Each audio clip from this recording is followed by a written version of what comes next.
The violet villa loomed under a bruised November sky, its lavender-hued walls whispering secrets. Inside, the air was thick with dread. Lady Eleanor Worthington, mistress of the estate, lay lifeless in her locked study, a vial of cyanide clutched in her pale hand.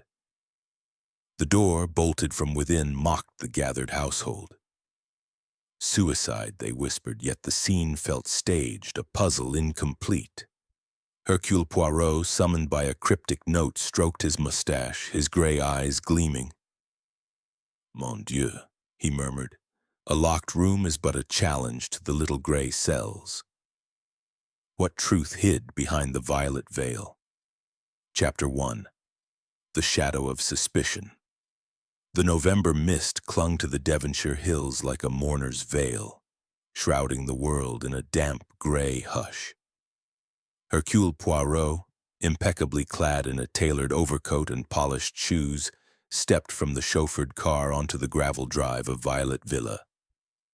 The estate loomed before him, its lavender-hued walls an incongruous splash of color against the somber 1930s sky.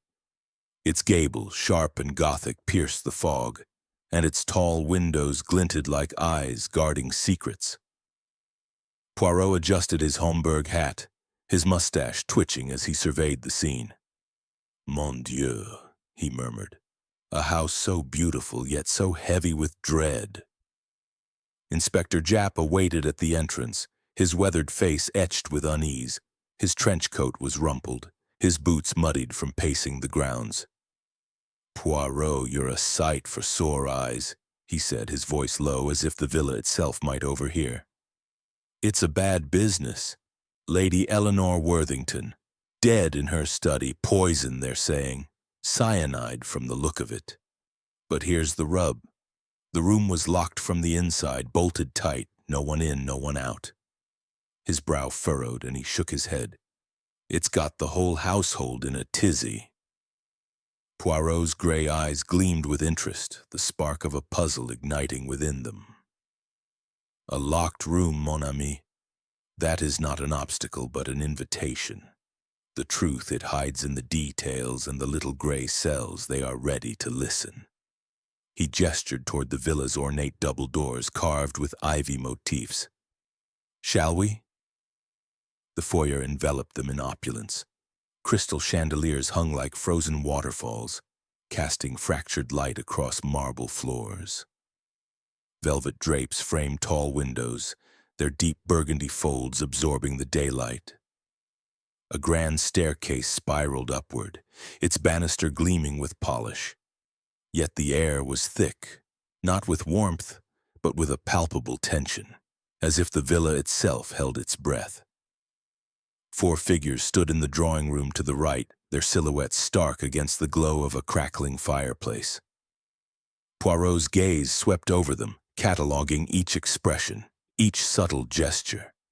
These, he knew, were the players in the drama unfolding before him. Dr. Rupert Hale, the family physician, stood nearest the hearth, his hands clasped tightly behind his back. He was a man in his late 40s with thinning hair and a nervous energy that betrayed his composed facade. His tweed suit was well cut but frayed at the cuffs, a hint of financial strain. His eyes darted toward the others, then away, as if avoiding a truth he feared to face. Viviane Clare, Lady Eleanor's niece, sat on a brocade sofa, her delicate frame swathed in a black silk dress. Her auburn hair was pinned elegantly, but her hands trembled as she clutched a lace handkerchief. She was young, perhaps 25, with a porcelain beauty marred by red-rimmed eyes. Grief, Poirot noted, or guilt? Her gaze flickered toward the door, expectant, wary. Colonel Marcus Reddington, a family friend, stood by the window, his posture rigid as a soldier's. His silver hair and weathered face spoke of a life of discipline, but his clenched jaw and the faint tremor in his hand suggested turmoil. His tailored suit bore the faint scent of cigar smoke, and his eyes, when they met Poirot's, held a guarded intensity as if measuring an adversary. Beatrice Lyle, the housekeeper, hovered near the doorway, her presence almost spectral. She was a woman of middle age, her gray hair pulled into a severe bun, her starched apron immaculate. Her face was a mask of deference, but her lips pressed into a thin line, and her hands twisted in her apron, betraying a quiet resentment. She said nothing, yet Poirot sensed she saw everything. Jap cleared his throat, drawing the group's attention. "This is Monsieur Hercule Poirot," he announced, his tone carrying the weight of authority. "He's here to get to the bottom of this tragedy." The word hung in the air, its implications unspoken. Suicide, the household had assumed, but Jap's hesitation suggested otherwise. Poirot inclined his head, his expression one of polite curiosity, though his mind was already dissecting the scene. "Messieurs, mesdames," Poirot began, his Belgian accent precise, his voice a velvet blade. "I am grieved to meet under such circumstances. Lady Eleanor Worthington, she was a woman of significance, none. I would know her, and I would know this villa to understand her fate." He paused, letting the silence press against them, noting how each reacted. Hale shifted his weight. Vivian's handkerchief twisted tighter. Reddington's eyes narrowed. Beatrice's gaze dropped to the floor. Vivian spoke first, her voice soft but strained. "Aunt Eleanor was everything to us. She was generous but private. She loved this villa, her sanctuary." Her words faltered, and she dabbed her eyes. "To think she'd end it like this." "End it?" Poirot's tone was gentle, but his eyes were sharp. "You believe it was her choice, mademoiselle?" Vivian hesitated, glancing at Hale. "She'd been unwell." "Melancholy," Dr. Hale said, "but I never thought—" Her voice broke, and she looked away. Hale stepped forward, his tone professional but edged with defensiveness. "Lady Eleanor had a heart condition, Monsieur Poirot. I prescribed tonics, rest. She was under strain, yes, but I saw no signs of desperation." His fingers twitched as if longing for a cigarette to steady them. "The cyanide, it wasn't mine. I keep no such thing." Poirot raised an eyebrow, his expression unreadable. "And yet, cyanide it is. A curious choice, non? We shall see what the room itself reveals." He turned to Jap. "The study, if you please." They crossed the foyer, the household trailing like reluctant shadows. The study door, heavy oak with brass fittings, stood at the end of a corridor lined with portraits of Worthington ancestors, their painted eyes seeming to follow. Jap pointed to the lock, a sturdy mechanism unmarred save for a faint scratch near the keyhole. "Bolted from inside," he said. "We had to break it open. No key found, mind you." Poirot knelt, his gloved fingers tracing the scratch. "Curieux," he murmured. "A mark so precise yet so unnecessary. A distraction, perhaps?" He straightened, his gaze sweeping the corridor. A tall gramophone stood against the wall, its polished mahogany gleaming. A record rested on its turntable, the label reading Waltz in a minor. Poirot's eyes lingered on it, a faint suspicion stirring. "This gramophone, it is used often?" Beatrice answered, her voice clipped. "Every evening, sir. Lady Eleanor loved music. She played it before retiring to her study." Her tone was neutral, but her eyes flicked to the door as if it held a memory she wished to forget. Inside the study, the air was stale, heavy with the scent of leather and ink, and something sharper, chemical. Lady Eleanor Worthington lay slumped at her desk, her silver hair spilling across scattered papers. Her silk gown, once elegant, was creased, and her hand clutched a small glass vial, its label stark, cyanide. The room was a study in order, bookshelves lined with leather-bound volumes, a fireplace cold and dark, a single window latched tight. A rug lay slightly askew, its corner turned up, catching Poirot's eye. He circled the desk, his movements deliberate, his mind cataloging every detail. The vial was pristine, its stopper intact as if placed rather than dropped. A suicide so neat, he mused, is almost too perfect. He tested the window. Its latch was rusted, immovable. The chimney was narrow, its flue blocked. No hidden panels, no secret doors. The room was a fortress, its only breach the door they'd forced. Japp scratched his head. It's a proper puzzle, Poirot. No one could have got in and she didn't leave. The staff were in the kitchens and these four, he gestured to the household, were in the drawing room, they say, playing cards. Poirot's lips curved slightly. They say, mon ami, but the truth, it speaks louder than words. He turned to the group, now clustered in the doorway. Mademoiselle Claire, you saw your aunt last. When? Viviane swallowed. At dinner, around 7, she seemed distant.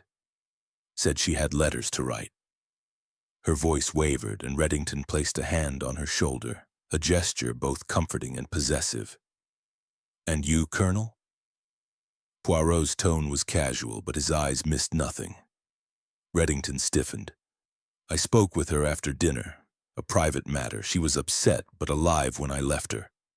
His words were clipped, his gaze defiant. Hale interjected, I checked on her at 8. She was fine, just tired. I left her with a tonic. His voice was steady, but his hands betrayed him, clenching at his sides. Beatrice, unprompted, added, I brought her tea at 9, sir. She was at her desk writing. I locked the door behind me as she asked. Her words were measured, but Poirot noted the faint tremor in her voice. He nodded, filing each statement away. And the gramophone? It played last night? Beatrice nodded. The waltz, as always. It stopped around 10 when we found her. Poirot approached the gramophone outside, his fingers brushing its needle. It glinted oddly, sharper than expected. A curious instrument, he said, his voice low. It sings, but perhaps it also speaks. He turned back to the study, his gaze settling on the rug's upturned corner. Kneeling, he lifted it, revealing a faint chalk mark on the floor. A symbol, perhaps, or a careless trace. Another detail, he murmured, to be considered. The household watched, their silence heavy. Poirot stood, brushing his gloves. The little gray cells, they are at work. Lady Eleanor's death is no simple act. There is method here and malice. He paused, letting the words settle. The fire in the drawing room crackled faintly, and outside the wind moaned, as if the villa itself were grieving. Then, piercing the quiet, a scream echoed from upstairs, high and sharp, shattering the fragile calm. Viviane gasped, her handkerchief falling. Reddington's hand went to his side, as if reaching for a weapon. Hale's face paled, and Beatrice's eyes widened, her mask slipping for a moment. Chapter 2. A Puzzle in Violet. The scream still echoed in Hercule Poirot's ears as he ascended the grand staircase of Violet Villa, his polished shoes silent on the plush runner. The 1930s gloom filtered through tall windows, casting long shadows that seemed to writhe across the walls. Inspector Japp followed, his breath sharp, while the household trailed behind, their faces a gallery of fear and suspicion. Viviane Claire's cry had shattered the fragile calm, and Poirot's gray cells hummed with anticipation. The villa speaks, mon ami, he murmured to Japp. We must listen. Viviane's room at the end of a corridor lined with somber portraits was a haven of feminine elegance. Lace curtains, a rosewood vanity, a 4-poster bed draped in silk. She stood trembling by the window, her black dress stark against the pale light. In her hand, she clutched a torn piece of paper, its edges jagged. It was in my jewelry box, she whispered, her voice quavering. I don't know how it got there. She extended the note to Poirot, her fingers shaking. He took it, his gloved hands careful. The paper bore Eleanor Worthington's elegant script, Beware the one closest to you. The ink was fresh, the words ominous. Poirot's mustache twitched as he studied Viviane's face. "You found this just now, mademoiselle?" he asked, his tone gentle but probing. She nodded, tears brimming. "I opened the box to fetch a brooch, and there it was. Aunt Eleanor. She must have known something. Someone wanted her dead." Her voice broke and she sank onto a chaise, her handkerchief pressed to her lips. Poirot's eyes narrowed. The note was a clue, or a cunning distraction. He pocketed it, resolving to test its authenticity. "Remain here, mademoiselle," he said, then turned to Jap. "The study once more. The locked room holds the key." Back in Lady Eleanor's study, the air was heavy with the chemical tang of cyanide. Eleanor's body remained at the desk, her silver hair fanned across scattered papers, the vial glinting in her hand. Poirot circled the room, his gaze methodical. The oak door, bolted from within, was unmarred save for the faint scratch noted earlier. A deliberate mark, he suspected, meant to mislead. The window's rusted latch refused to budge, and the chimney's narrow flue mocked any thought of entry. A fortress, Poirot mused, yet a stage for murder. He knelt by the desk, examining the cyanide vial. Its glass was pristine, its label unblemished as if placed with care. "Too perfect," he said softly. "A suicide does not arrange such props." His fingers brushed a letter opener, its blade dull but oddly warm, as if recently handled. A red herring, perhaps. He stood, his attention drawn to the gramophone in the corridor, its needle still glinting sharply under the chandelier's light. Jap scratched his chin. "The household sticking to their story, Poirot. Cards in the drawing room, tea at 9, waltz at 10, but someone's lying. That scream. Viviane's rattled, but is she playing us?" Poirot's lips curved slightly. "The heart betrays, mon ami, but the mind conceals. Let us question them further." He summoned the suspects to the drawing room, where the fire crackled, casting flickering shadows across their faces. Dr. Rupert Hale stood by the hearth, his nervous energy palpable. Colonel Marcus Reddington leaned against the mantel, his jaw tight. Beatrice Lyle lingered near the door, her apron twisted in her hands. Viviane, now composed, sat with her hands folded, her eyes avoiding Poirot's. "Dr. Hale," Poirot began, his voice a velvet blade. "You treated Lady Eleanor. You had access to her study, her tonics. Cyanide. It is a physician's tool, non?" His tone was polite, but his eyes were unrelenting. Hale's face flushed. "I prescribed harmless remedies, digitalis, sedatives. Cyanide? Never. My bag is open to inspection." His voice cracked, and he glanced at Reddington as if seeking an ally. Poirot turned to the colonel. "And you, monsieur, spoke privately with Lady Eleanor. An argument, perhaps? A matter of the heart?" His words were a probe, testing the man's composure. Reddington's eyes flashed. "It was personal, nothing more. She was alive when I left her. I'd stake my honor on it." His hand clenched, the knuckles white. Beatrice, unprompted, spoke up, her voice flat. "I saw nothing unusual, sir. I brought her tea, locked the door as she asked.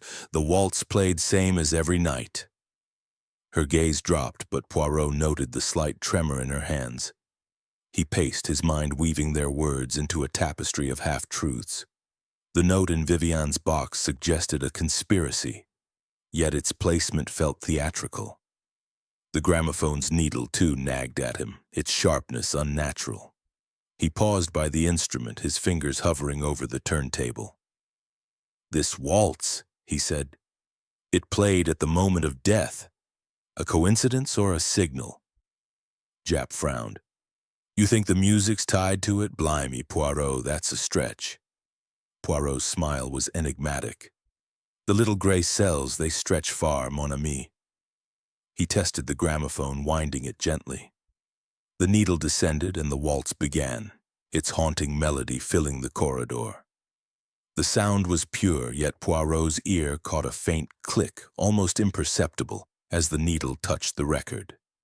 He froze, his suspicion deepening. "Curieux," he murmured. "This machine, it may sing a darker tune." The household watched, their silence heavy. Vivian's handkerchief twisted tighter, Hale's brow glistened with sweat, Reddington's posture stiffened, and Beatrice's eyes darted to the door. Poirot turned, his gaze sweeping over them. "The truth hides, but not for long. The villa's secrets will unravel." Then from the study a faint thud echoed as if something had fallen. Japp started, his hand on his revolver. "What the devil was that?" he barked. Chapter 3. Shadows of Motive. The thud from the study sent a shiver through Violet Villa, its echo lingering like a whispered accusation. Hercule Poirot, his gray eyes alight with focus, led the charge back down the corridor, his polished shoes clicking on the marble floor. Inspector Japp followed, revolver drawn, his face taut with suspicion. The household, Vivian Clare, Dr. Rupert Hale, Colonel Marcus Reddington, and Beatrice Lyle, trailed behind, their footsteps hesitant as if the 1930s gloom of the villa had thickened into a tangible dread. "The locked room speaks again, mon ami," Poirot said to Japp, his voice low. "We must heed its call." The study door, still ajar from their earlier entry, loomed ahead, its oak surface unyielding save for the faint scratch near the lock. Poirot paused, his gloved hand hovering over the handle. "Careful, messieurs, mesdames," he cautioned, his Belgian accent precise. "The truth is a delicate thing." He pushed the door open, revealing the dim room where Lady Eleanor Worthington's body remained slumped at her desk, the cyanide vial glinting in her hand. The source of the thud was immediate. A heavy leather-bound book, The Anatomy of Melancholy, lay on the floor near the desk, its pages splayed. Poirot knelt, his fingers brushing the cover. "Curieux," he murmured. "This book, it did not fall alone." He examined the desk, noting a slight tilt in its surface, as if something had been removed to unbalance it. A faint chalk mark, like the one under the rug, marred the floor nearby. A symbol, perhaps, or another distraction. He filed it away, his gray cells churning. Japp holstered his revolver, his brow furrowed. "A book falling? That's what's got us jumping." "Blimey, Poirot, this place is making us see ghosts." Poirot's mustache twitched. "Ghosts, no. But shadows of motive, oui." He stood, turning to the household clustered in the doorway. "This book, it tells us Lady Eleanor was not alone in her thoughts. Let us uncover why." He summoned them to the drawing room, where the fire's glow cast flickering shadows across the brocade walls. Vivian sat, her auburn hair catching the light, her handkerchief twisted into knots. Hale paced, his frayed cuffs betraying his unease. Reddington stood rigid, his military bearing a shield against scrutiny. Beatrice hovered near the door, her eyes darting to the gramophone in the corridor, its needle still glinting ominously. Poirot began, his voice a velvet blade. "Lady Eleanor's will, it is a key to this puzzle, no? Mademoiselle Clare, you are her heir, I understand." His gaze fixed on Vivian, probing. She nodded, her voice soft but strained. "Aunt Eleanor promised me the estate. She had no children, and I was her only family." Her eyes brimmed with tears, but Poirot noted a flicker of calculation beneath her grief. "And you, Dr. Hale?" Poirot turned, his tone deceptively mild. "A physician with debts, perhaps. The villa's wealth, it tempts no?" Hale's face reddened. "I'm no pauper, Monsieur Poirot. I served Lady Eleanor loyally. My debts are my own affair." His hands clenched, and he glanced at Reddington as if seeking support. Poirot's eyes shifted to the colonel. "And you, monsieur, with your private words to Lady Eleanor. A soldier's honor, it is not always clean, oui?" Reddington's jaw tightened. I respected Eleanor. Our disagreement was personal, not deadly. His voice was clipped, but his hand trembled slightly, betraying turmoil. Beatrice, unprompted, spoke, her tone flat. I served her faithfully, sir. I've no claim to her wealth. Yet her fingers twisted her apron, and Poirot sensed a quiet resentment simmering beneath her deference. He paced, the firelight dancing across his immaculate suit. Motive casts shadows, messieurs, mesdames. Greed, betrayal, vengeance, each leaves a mark. He paused by the gramophone, its waltz record still in place. This machine, it played at the moment of death, a ritual or a trigger. He wound it, the haunting melody filling the room. The needle's faint click echoed again, sharper now, and Poirot's eyes gleamed. The little gray cells, they listen, Japp interrupted, his voice gruff. We've got something, Poirot. The groundskeeper saw a shadow near the study window at midnight. Couldn't say who, but it was there. He handed Poirot a rough sketch of the villa's layout, the window marked in red. Poirot studied it, his mind racing. The window was latched, its frame rusted, yet the shadow suggested surveillance or misdirection. A clue or another veil, he mused. He returned to the study, beckoning the household to follow. The book's fall nagged at him, as did the chalk mark. He lifted the rug again, revealing the earlier mark, now joined by a second, forming a crude arrow pointing toward the desk. Vivienne gasped. What does it mean? Her voice trembled, but her eyes were sharp, watching Poirot's every move. A message, perhaps, Poirot said, or a taunt. He searched the desk, finding a hidden drawer beneath a false panel. Inside was a diary, its pages filled with Eleanor's elegant script. The final entry, dated the night of her death, read, Someone watches me. I hear whispers, footsteps. I fear betrayal. Poirot closed the diary, his expression grave. Lady Eleanor was hunted not by spirits, but by a mind most cunning.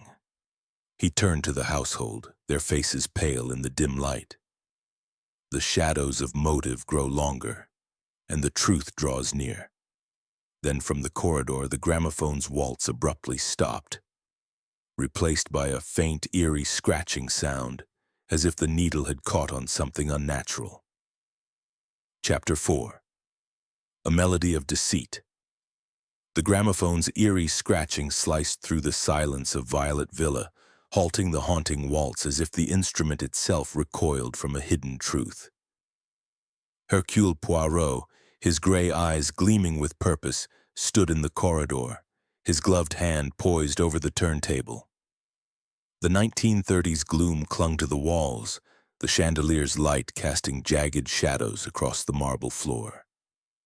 Inspector Japp, ever pragmatic, frowned beside him, while the household, Vivienne Clare, Dr. Rupert Hale, Colonel Marcus Reddington, and Beatrice Lyle, hovered nearby, their faces taut with unease. The villa sings a darker tune, mon ami, Poirot murmured to Japp. We must decipher its melody. Poirot lifted the gramophone's needle, its sharp glint catching the light. The scratching had come from a faint groove in the record, deliberate and unnatural. He turned the machine over, his fingers probing its polished mahogany base. A concealed compartment sprang open, revealing a tiny syringe tip, its surface coated with a crystalline residue. Mon Dieu, he breathed, holding it to the light. The murder weapon disguised as music. The syringe, cunningly fitted to the needle's base, suggested a mechanism triggered by the waltz's vibrations. A masterpiece of malice. Japp's eyes widened. Blimey, Poirot, that's devilish. Cyanide, you reckon? He leaned closer, his breath sharp. But who rigged it? And how'd they get it in a locked room? Poirot's mustache twitched. Patience, mon ami. The little gray cells, they weave the threads.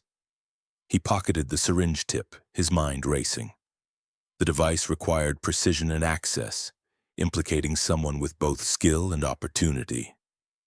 He turned to the household, their silence heavy with unspoken guilt. "This gramophone," he said, his voice a velvet blade, "it was Lady Eleanor's ritual. Who among you knew its workings best?" Beatrice stepped forward, her apron twisted in her hands. "I cleaned it daily, sir, as she liked," she said, her tone flat but her eyes wary. "I noticed nothing odd." Yet her fingers trembled, and Poirot noted the faint flush on her cheeks. A sign of deception, perhaps? Hale, his nervous energy palpable, interjected. "I'm a physician, not an engineer. I prescribe tonics, not contraptions." His voice cracked, and he glanced at Vivienne as if seeking her support. "Besides, my cyanide was for laboratory use, locked away." Poirot's gaze shifted to Reddington, whose military bearing seemed to falter. "And you, Colonel? A soldier knows mechanisms, non? A device so precise it speaks of discipline." Reddington's jaw tightened. "I've no skill with such things. I visited Eleanor to talk, not to tinker with her gramophone." His words were firm, but his hand clenched, betraying turmoil. Vivienne, pale and silent, avoided Poirot's eyes. "I loved Aunt Eleanor's music," she whispered, her handkerchief pressed to her lips. "I'd never tamper with it." Yet her voice wavered, and Poirot sensed a shadow behind her grief. He paced, the firelight from the drawing room casting his silhouette across the corridor. "The syringe, it is a clue, but not the whole truth. The locked room, it remains a riddle." He returned to the study, beckoning the household to follow. Lady Eleanor's body, still slumped at the desk, seemed to mock their efforts, the cyanide vial a silent accusation. Poirot examined the desk again, noting the tilted surface and the chalk marks, two now forming an arrow toward the window. A red herring or a subtle taunt? Japp, rifling through his notes, spoke up. "Got a lead, Poirot. The groundskeeper's shadow at midnight. It was near the study window, but the latch is rusted shut. No way in. Could be someone planting that syringe after the fact, though." He handed Poirot a photograph of the window's exterior, showing a faint scuff on the sill. Poirot studied it, his mind weaving connections. The scuff suggested surveillance, but the locked room's integrity held. The killer relied on Eleanor's habits, he mused. The waltz, the solitude, the bolt. He tested the gramophone again, winding it carefully. The waltz resumed, but the needle's click was absent, the syringe removed. "The mechanism was set before her death," he said. "The killer needed only to wait." Back in the drawing room, Poirot confronted the suspects, his tone measured but unrelenting. "Dr. Hale, your cyanide is missing, yet you claim innocence. Colonel, your private words with Eleanor, were they of love or leverage?" He turned to Vivienne. "Mademoiselle, your tears are touching, but your aunt's diary speaks of betrayal. And you, Madame Lyle, you cleaned this machine, yet saw nothing?"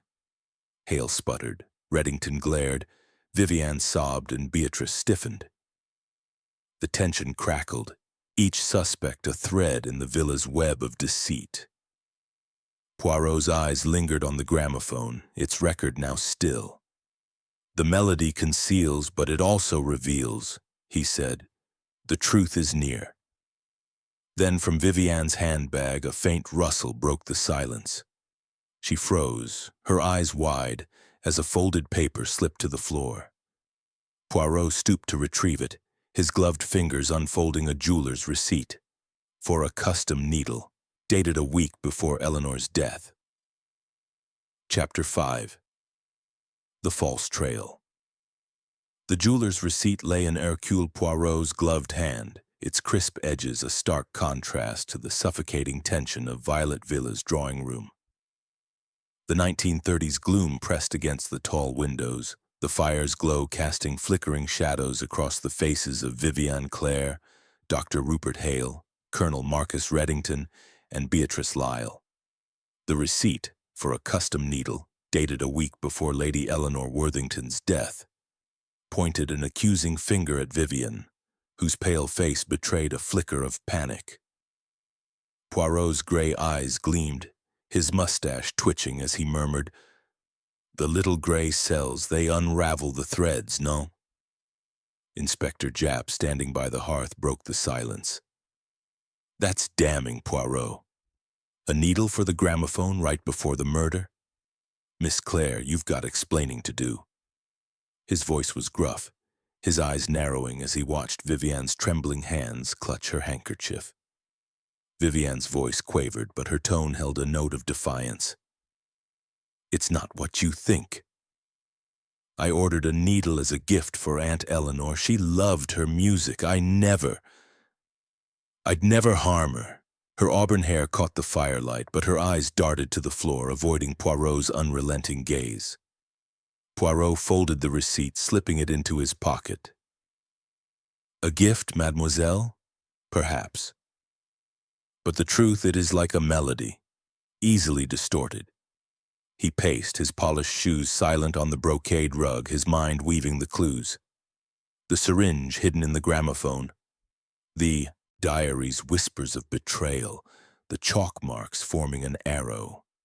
The locked room remained a fortress, its secrets guarded by cunning. "Let us test these threads," he said, his voice a velvet blade, "and see which snap." He turned to the household, their silence heavy with unspoken guilt. "The killer is clever, planting clues to mislead. This receipt, it is too convenient, none." He paused, letting the accusation settle. Beatrice's fingers twisted her apron, Hale's brow glistened with sweat, and Reddington's jaw clenched, his military composure fraying. Poirot's gaze lingered on Vivian, whose tears seemed rehearsed, a performance for the villa's stage. To break their defenses, Poirot employed a gambit. "There is a witness," he announced, his tone casual but deliberate. "Someone saw movement in the villa at the hour of death. Who among you was not in the drawing room, as you claim?" The lie was a spark, and it ignited chaos. Beatrice cracked first, her voice sharp. "I saw Dr. Hale near the study at 9:30. He was carrying his bag, looking furtive." Her eyes blazed, a servant's resentment spilling over. Hale's face reddened. "Lies! I was checking my notes in the library. If anyone's guilty, it's Vivian. She had access to my bag, could have stolen the cyanide." His voice rose, desperation creeping in as he pointed at her. Vivian gasped, her handkerchief falling. "How dare you? I'd never touch your filthy chemicals." Yet her outrage felt staged, and Poirot noted the slight curl of her lips as if she relished the chaos. Reddington remained silent, his eyes fixed on Poirot, calculating. "Speak, Colonel," Poirot pressed. "Your silence is a shadow of its own." "I've nothing to hide," Reddington growled. "I was with the others playing cards. This bickering is a distraction." But his hand trembled, betraying a crack in his resolve. Poirot smiled faintly. "Distraction, oui. The killer thrives on it." He returned to the study, the household trailing like reluctant ghosts. The room, with Eleanor's body still at the desk, felt colder now. The cyanide vial a silent taunt. Poirot examined the chalk marks again, their arrow pointing to the window. He tested the latch, rusted, immovable, but noticed a faint scratch on the sill matching the groundskeeper's scuff. "Deliberate," he murmured, "a false trail to suggest entry where none was possible." He knelt by the desk, lifting the rug to reveal the earlier chalk mark, now joined by a third forming a cryptic pattern. "The killer plays games," he said to Japp, who hovered nearby. "These marks, they mock us." He searched the desk, finding a letter opener with a warm handle as if recently touched. Another red herring or a careless mistake. Japp handed Poirot a new clue.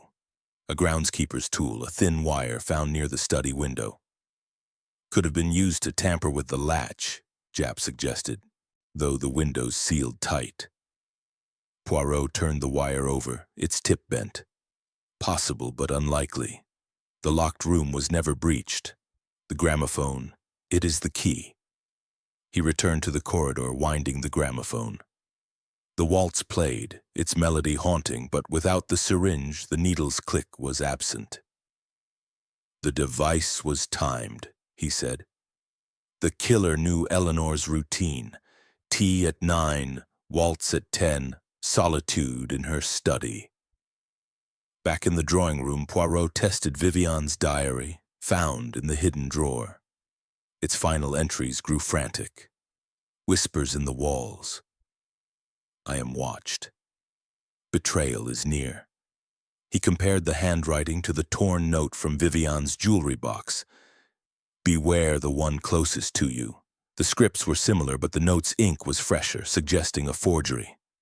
Mademoiselle Claire, Poirot said, his tone sharp. This note, it is not your aunt's hand. Who placed it in your box? Vivian paled, her voice a whisper. I don't know. Someone wants me blamed. Her tears fell, but Poirot sensed calculation beneath her distress. The fire crackled, the villa's shadows deepening. Poirot's gray cells churned, weaving the receipt, the wire, the forged note into a tapestry of deceit. The killer is among us, he said, his voice low, and their trail is false but not invisible. Then from the study a faint creak echoed, as if the desk's tilted surface had shifted again, revealing something hidden beneath. Chapter 6. The mind's machinery. The faint creak from the study pierced the oppressive silence of Violet Villa, a sound that seemed to carry the weight of the house's secrets. Hercule Poirot, his gray eyes sharp with anticipation, led the way back to the locked room, his polished shoes echoing on the marble corridor. The 1930s gloom clung to the walls, the chandelier's dim light casting spectral shadows. Inspector Japp followed, his hand hovering near his revolver, while the household, Vivian Clare, Dr. Rupert Hale, Colonel Marcus Reddington, and Beatrice Lyle, trailed behind, their faces pale with dread. The villa reveals its heart, mon ami, Poirot murmured to Japp. We must tread carefully. The study door, still ajar, loomed like a sentinel. Lady Eleanor Worthington's body remained slumped at the desk, the cyanide vial glinting in her hand, a silent accusation. Poirot approached the desk, its tilted surface the source of the creak. He knelt, his gloved fingers probing beneath, where a hidden spring clicked open a shallow compartment. Inside lay a small brass key, its surface etched with a violet motif. Curieux, Poirot said, holding it to the light. A key, but to what lock? Japp frowned, scratching his chin. Could it open the study door? Or something else in this blasted house? His voice was gruff, tinged with frustration at the mounting riddles. Poirot's mustache twitched.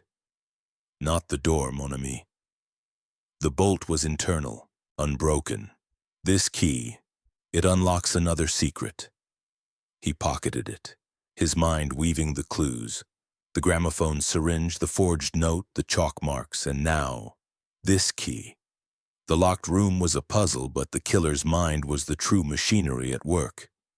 He turned to the household, their silence heavy with guilt. The killer is a puppeteer, he said, his voice a velvet blade, manipulating not just machines, but minds. To test their reactions, Poirot gathered them in the drawing room, where the fire's glow cast eerie shadows across the brocade walls. The gramophone's mechanism, he began pacing, was a symphony of precision. The syringe, triggered by the waltz's vibrations, delivered cyanide. But how was it set? Who had access and who had motive? His gaze swept over the suspects, each a thread in the villa's web of deceit. Reddington, his military bearing rigid, spoke first. I've no knowledge of such devices. My skills are strategy, not mechanics. Yet his hand trembled, and Poirot noted a flicker of unease in his eyes. Hale, his nervous energy palpable, protested. I'm a physician, not a tinkerer. My cyanide was stolen. I'm being framed. His voice rose and he glanced at Vivienne as if accusing her silently. Vivienne, pale and tearful, clutched her handkerchief. I ordered a needle, yes, but only as a gift. Someone planted that receipt to trap me. Her voice wavered, but her eyes held a glint of calculation, a performer on a precarious stage. Beatrice, her apron twisted, remained silent until Poirot's gaze pinned her.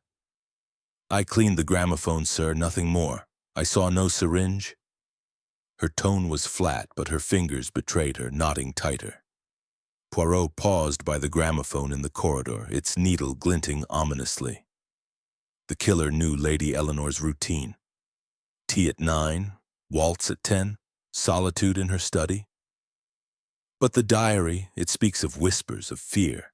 Someone tormented her mind before her body. He produced the diary, its final entry haunting. Whispers in the walls. I am watched. Betrayal is near. The word whisper sparked a memory. Poirot returned to the study, examining the walls. A faint draft led him to a decorative vent near the desk, its grill loose. Peering inside, he saw a narrow passage connecting to another room. Mon Dieu, he breathed, a conduit for sound amplifying whispers to drive her to isolation. The psychological torment was a thriller's twist, a cage as real as the locked room. Japp's eyes widened. Blimey, Poirot, you're saying someone gaslighted her? Made her think she was losing her mind? He tested the vent, its grill rattling. This could lead anywhere in the villa. Poirot nodded. The killer wove fear into their plan, ensuring Eleanor locked herself in, unaware of the gramophone's trap. He followed the vent's path, tracing it to a closet near Beatrice's quarters. Inside, he found a phonograph, record labeled Whispers, its grooves etched with eerie murmurs. The machinery of the mind, he said, is more deadly than any syringe. Back in the drawing room, Poirot confronted Hale, whose calm facade crumbled. Your bag, doctor. It held cyanide, oui? And traces were found in your room. Japp had searched earlier, uncovering a vial's residue. Hale paled, his voice desperate. Framed, I tell you, someone planted it. His eyes darted to Vivienne, then Beatrice, seeking an ally but finding none. Poirot's gaze shifted to Vivienne. The receipt, the note, the whispers, each points to you, mademoiselle. Yet the key suggests another hand. He held up the brass key, its violet motif glinting. The household froze, their breaths catching. The fire crackled, the villa's shadows deepening. Poirot's gray cells churned, weaving the vent, the record, the key into a tapestry of manipulation. The killer is among us, he said, his voice low. And their mind is a labyrinth. Then from the closet a faint click echoed, as if the phonograph had been triggered, releasing a chilling whisper that seemed to seep through the walls. Chapter 7. The Vent's Whisper. The chilling whisper from the closet slithered through Violet Villa, a ghostly murmur that seemed to coil around the hearts of those gathered. Hercule Poirot, his gray eyes blazing with focus, stood in the corridor, the brass key with its violet motif still clutched in his gloved hand. The 1930s gloom draped the walls, the chandelier's faint light casting jagged shadows across the marble floor. Inspector Japp, his revolver half drawn, tensed beside him, while the household, Vivienne Clare, Dr. Rupert Hale, Colonel Marcus Reddington, and Beatrice Lyle, froze, their faces pale with dread. The villa's secrets breathe, mon ami, Poirot murmured to Japp. We must follow their echo. Poirot moved swiftly to the closet, its door ajar, revealing the phonograph with its whispers record still spinning, emitting a low, eerie hum. He stopped it, the silence sharper than the sound. This device, he said, his Belgian accent precise, was no mere prank. It tormented Lady Eleanor, driving her to the solitude of her locked study. His mind raced, weaving the clues, the gramophone's syringe, the forged note, the chalk marks, the brass key. and now the vents whispers. The killer's plan was a tapestry of psychological torment and mechanical precision. Jap, peering into the closet, shook his head. Blimey, Poirot, this is madness. Someone's been playing Eleanor like a puppet, and now they're toying with us. His voice was gruff, but his eyes betrayed unease as he glanced at the household. Poirot's mustache twitched. Not toying, mon ami, but misdirecting. The little gray cells, they see through the fog.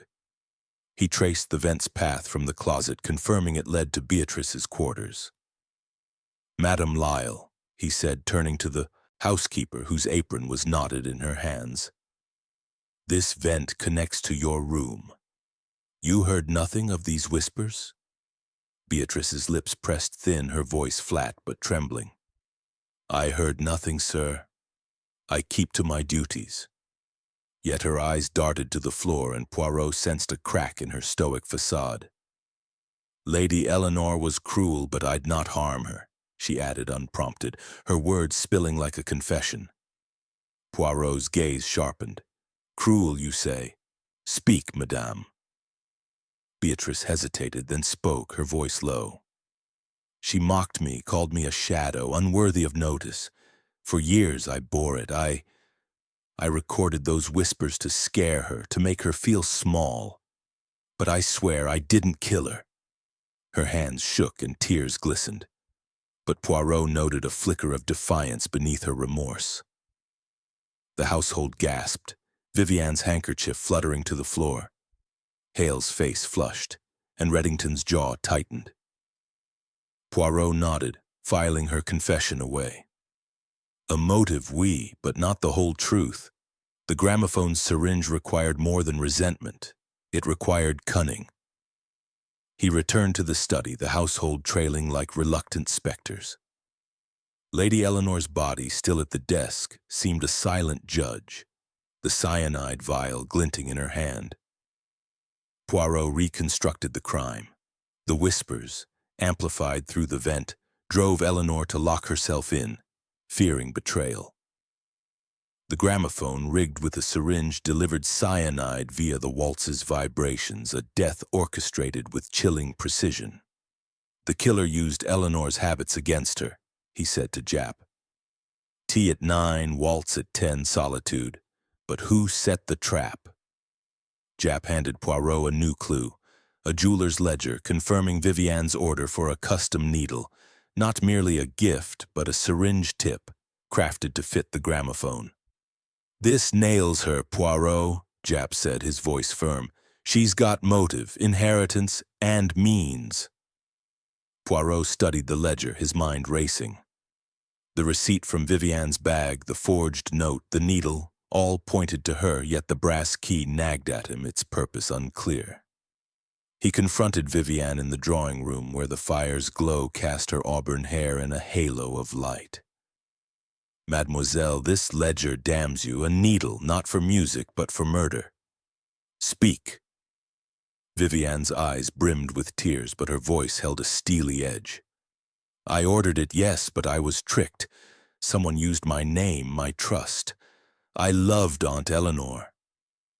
Her performance was convincing, but Poirot sensed a shadow of deceit, a mind as cunning as the killer's. He turned to Hale, whose debts loomed large. Your cyanide, doctor, matches the residue. You had access to the gramophone, oui? Hale sputtered, denying theft, but his desperation was palpable. Reddington, silent until now, admitted to helping Vivian with a project, unaware of its purpose. She asked for my tools, he said, his voice low. I thought it was innocent. His confession, though partial, tightened the web. Beatrice, watching from the doorway, clutched her apron, her earlier confession hanging heavy. Poirot's gaze swept over them, the fire crackling in the silence. The vent's whispers, the gramophone's syringe, the forged note, each is a thread in a psychological labyrinth. The killer is here, and their mask is slipping. He tested the brass key, trying it in the desk's hidden compartment, but it didn't fit. Its violet motif suggested a connection to the villa, perhaps a safe or a locked box. The key, he mused, is the final piece. Then from Beatrice's quarters a faint rustle echoed, as if someone had disturbed the phonograph's hiding place, followed by the soft clink of metal on wood. Chapter 8. The Needle's Truth. The faint rustle and metallic clink from Beatrice's quarters hung in the air like a whispered challenge, stirring the oppressive silence of Violet Villa. Hercule Poirot, his gray eyes sharp with resolve, stood in the corridor, the brass key with its violet motif still in his gloved hand. The 1930s gloom cloaked the walls, the chandelier's dim glow casting wavering shadows across the marble floor. Inspector Japp, his revolver at the ready, tensed beside him, while the household, Vivienne Clare, Dr. Rupert Hale, Colonel Marcus Reddington, and Beatrice Lyle, stood frozen, their faces etched with fear and suspicion. "The villa's secrets unravel, mon ami," Poirot murmured to Japp. "We must seize the thread." Poirot led the way to Beatrice's small, austere room, its door slightly ajar. Inside, a single candle flickered on a wooden table, illuminating a neatly made bed and a phonograph in the corner, its whispers record now still. The rustle's source was clear. A loose floorboard near the phonograph, beneath which lay a small metal box, its lid ajar, revealing a glinting tool, a jeweler's file, its tip stained with residue. "Curieux," Poirot said, lifting it carefully. "A tool to craft a needle, perhaps?" Japp's brow furrowed. "Blimey, Poirot, that's Beatrice's doing, isn't it? She admitted to the whispers. Now this?" His voice was gruff, but his eyes darted to the housekeeper, whose apron twisted in her trembling hands. Poirot's mustache twitched. "Not so fast, mon ami. The little gray cells they question." The file suggested Beatrice's involvement, but its placement felt staged, another layer in the killer's game. He turned to Beatrice, her face pale but defiant. "Madame Lyle, this tool, was it yours or planted to damn you?" Beatrice's voice quavered, her eyes blazing. "I've never seen it. I made the whispers, yes, but I'd no part in murder." Her confession of resentment hung heavy, but Poirot sensed truth in her denial, a servant caught in a larger web. He pocketed the file, his mind weaving the clues, the gramophone's syringe, the forged note, the vent's whispers, the brass key, and now the jeweler's file. The locked room remained a fortress, but the killer's mind was a labyrinth of deception. Poirot gathered the household in the drawing room, where the fire's glow cast their shadows long and distorted. "The needle's truth is near," he said, his voice a velvet blade. "The gramophone was the weapon, but who wielded it?" He produced the jeweler's ledger, its entry confirming Vivienne's order for a custom needle, a syringe tip, not a gift. "Mademoiselle Claire," he said, his gaze pinning her, "you claim this was a misunderstanding. Yet the ledger, the receipt, the needle, they sing a different tune." Vivienne's face crumpled, tears spilling, but her voice held a steely edge. "I was framed. Someone used my name, my trust. I'd never harm Aunt Eleanor." Her auburn hair gleamed in the firelight, but her eyes flickered with calculation, a performer teetering on exposure.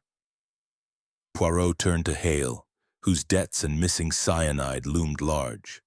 "Doctor, your bag held the poison and your room bore its traces. A physician's hand could craft such a device, no?" Hale sputtered, his face red, denying theft, but faltering under Poirot's scrutiny. Reddington, his military composure fraying, admitted to lending Vivienne tools for her project. "I thought it was for the gramophone's repair," he said, his voice low. "I was a fool." His confession tightened the web, but Poirot sensed he was a pawn, not the mastermind. Beatrice, silent until now, clutched her apron, her earlier confession of whispers weighing on her. "I wanted her scared, not dead," she whispered, her voice breaking. Poirot nodded, filing her words away. He returned to the study, the household trailing like shadows. Lady Eleanor's body, still at the desk, seemed a silent witness, the cyanide vial a taunt. Poirot tested the gramophone in the corridor, winding it carefully. The waltz played, its melody haunting, but without the syringe it was merely music. The needle was the key, he said to Jap. Set before her death, triggered by her routine. The locked room was never breached, only exploited. Jap handed Poirot a new clue, a groundskeeper's report of a chemical scent near the study window, faint but matching the cyanide's tang. Could have been the killer disposing of evidence, Jap suggested, though the window's sealed. Poirot's eyes gleamed. Or another false trail. He examined the window's sill, noting the scuff and a faint trace of perfume, floral, familiar.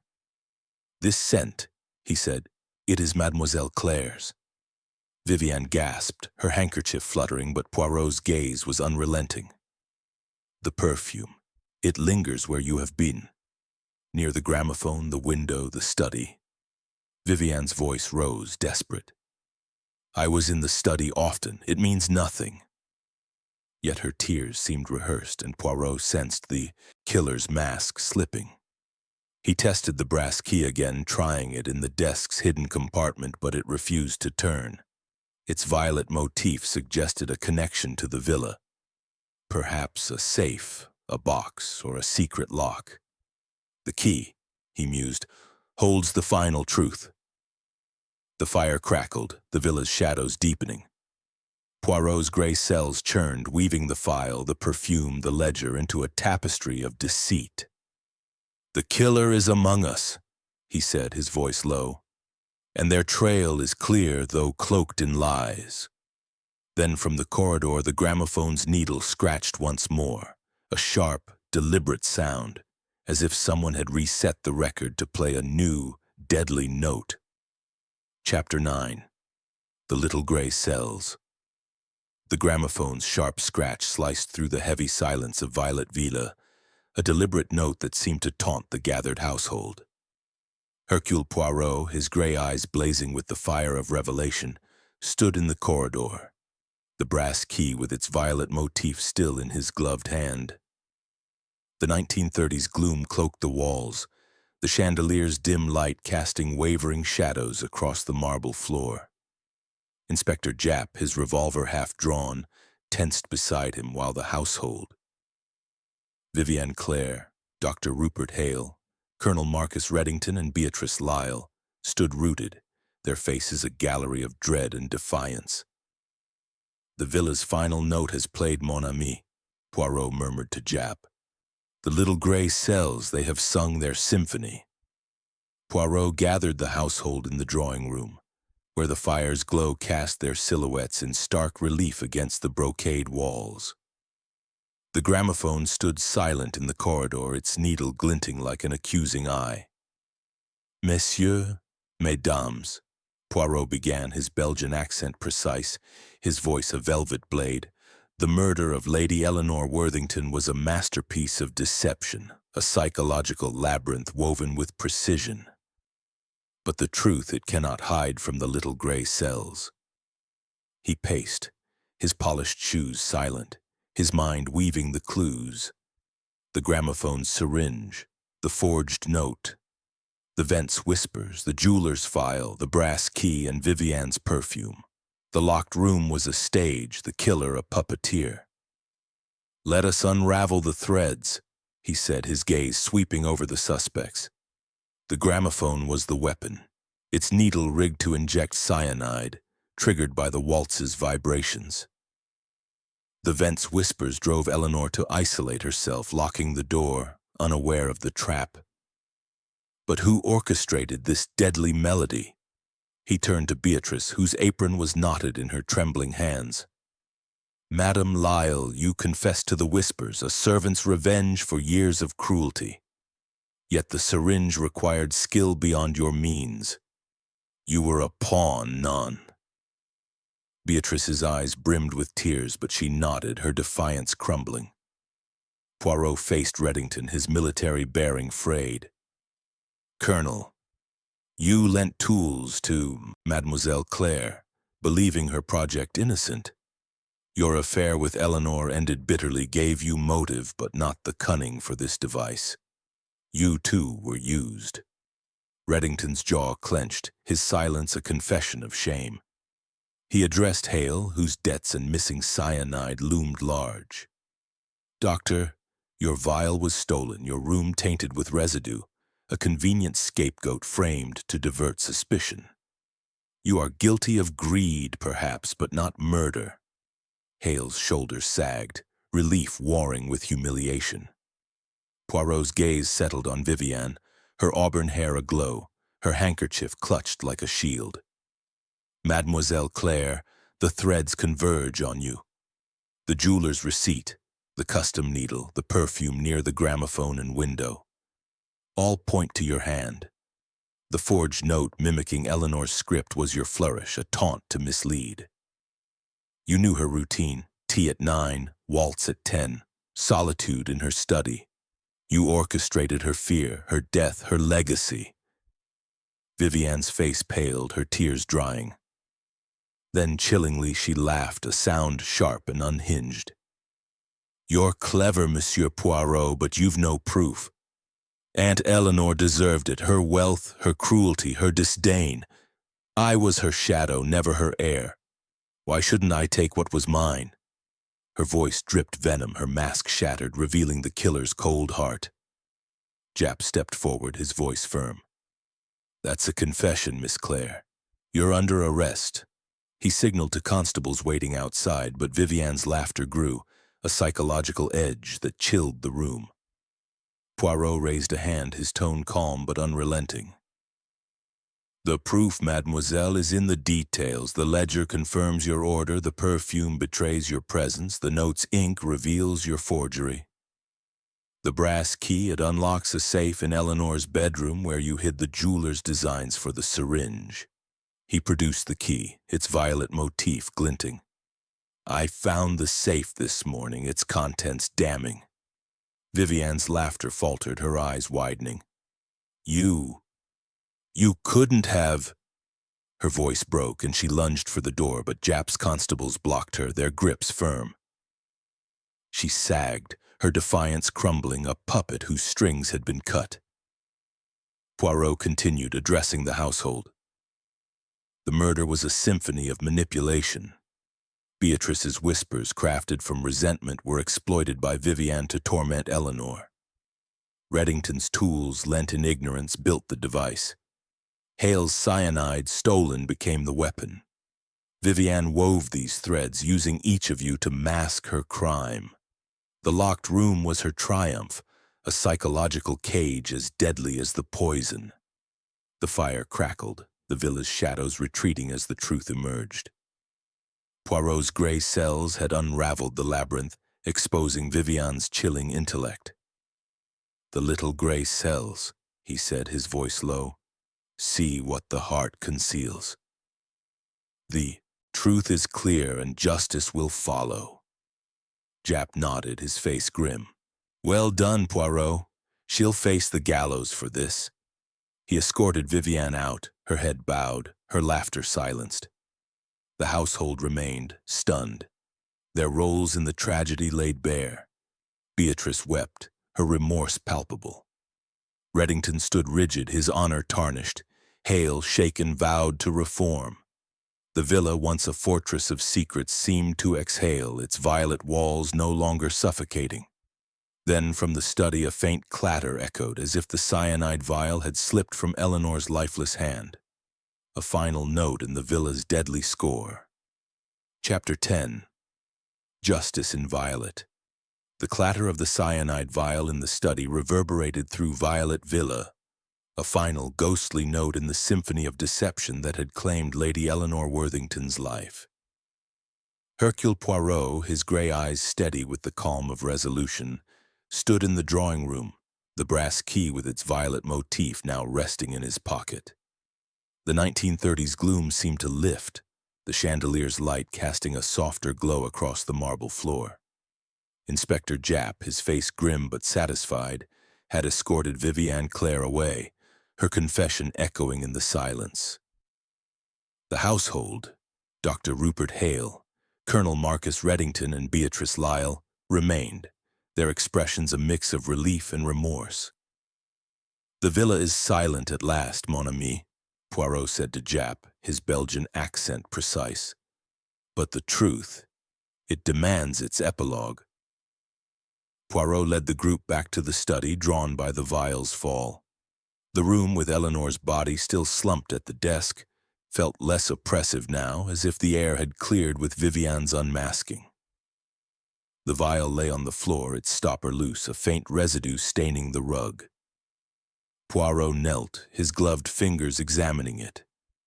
"Curieux," he murmured. "It fell, but not by chance." He noticed a slight shift in the desk's tilt caused by a loosened screw likely disturbed during their searches. "A final distraction," he said. "But the puzzle is complete." Jap, standing by the door, scratched his chin. "Blimey, Poirot, you've done it again. Viviane's confession seals it. She's for the gallows. But I still can't fathom how you pieced it together." His voice carried admiration tempered by exhaustion.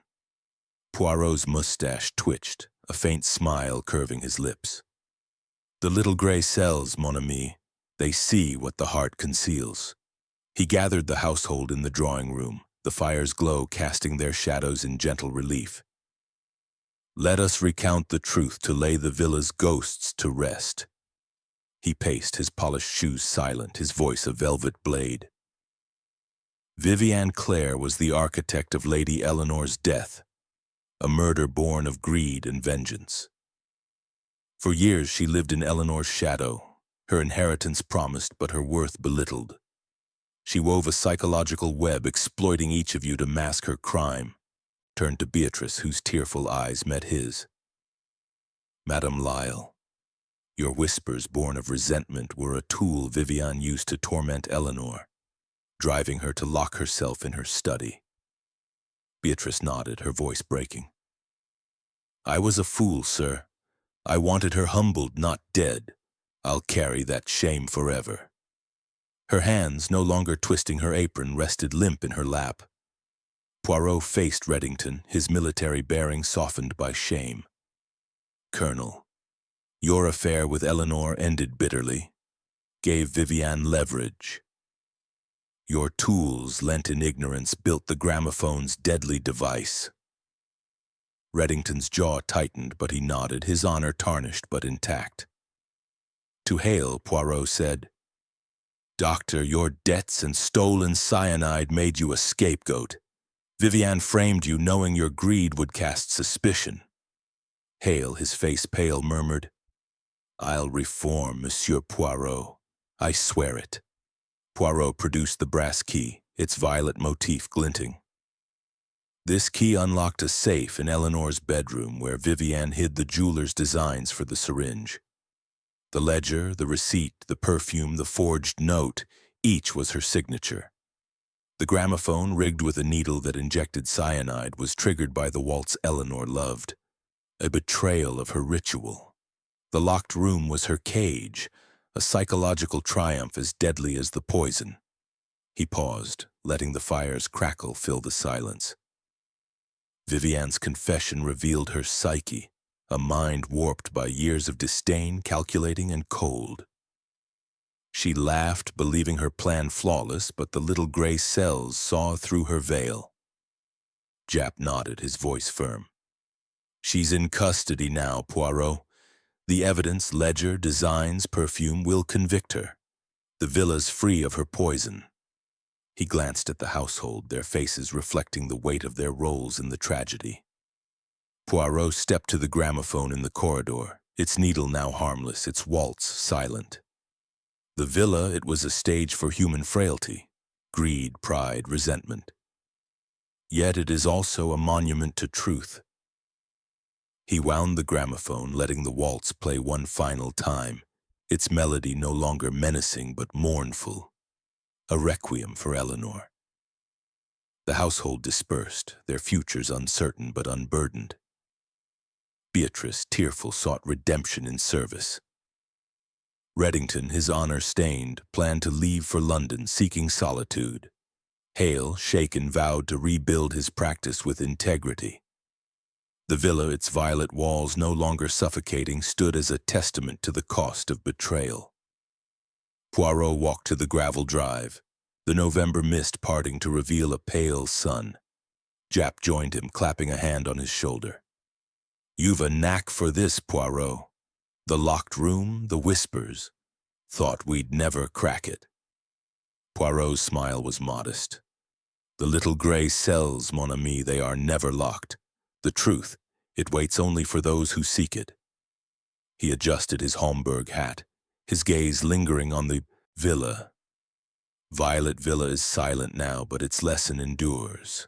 The heart may deceive, but the mind prevails. As he stepped into the chauffeured car, the waltz's faint echo lingered, a final note of justice in the violet haze.